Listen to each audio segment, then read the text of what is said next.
All over the country, members of Congress facing rage. Everyone here deserves single-payer health care. Health care, tax returns, the environment, all topics that have voters worked up.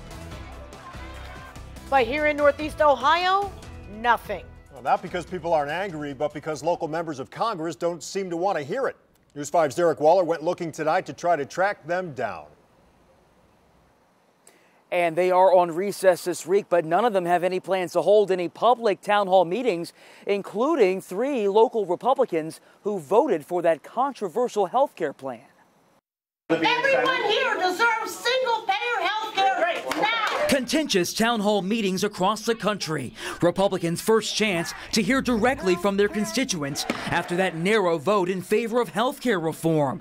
The House bill would roll back some federal subsidies and mandates. Critics say people with pre-existing conditions might pay more for their plans, and some states might roll back Medicaid coverage. 3 votes would have flipped it the other way. Democrat Marcy Kaptur was one of 4 Northeast Ohio no votes, along with Tim Ryan, Marcia Fudge, and Republican Dave Joyce. There was no accurate cost estimate. We know that almost $750 billion of tax cuts to the top rung of citizens in our country would actually gut Medicaid. 3 local Republicans voted for it: Jim Jordan, Pat Tiberi, and Jim Renacci.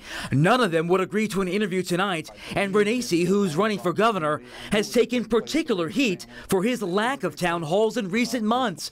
Here's what he told John Cossack in March. I mean, having an open town hall with 200 people screaming, if people really want to talk to me, I'm the most accessible congressman, and I'll be that way as a governor, too. But rewind to 2012. We represent the individuals in the 16th district, and we have to get out there and understand their concerns and their problems. Back then, he blasted his congressional opponent for her lack of town halls. There are some that have gone to meetings where there were thousands of people, and it became a bit unruly, and, you know, you have to deal with that. And I never heard from Congressman Joyce's office, at least not yet. Nobody's doing those town halls this week, but Ryan's office says he just did one a couple of weeks ago. Kaptur's office telling me the same thing, adding that she does have some public events this week where people will be able to speak with her. Live in Cleveland, Derek Waller, News 5.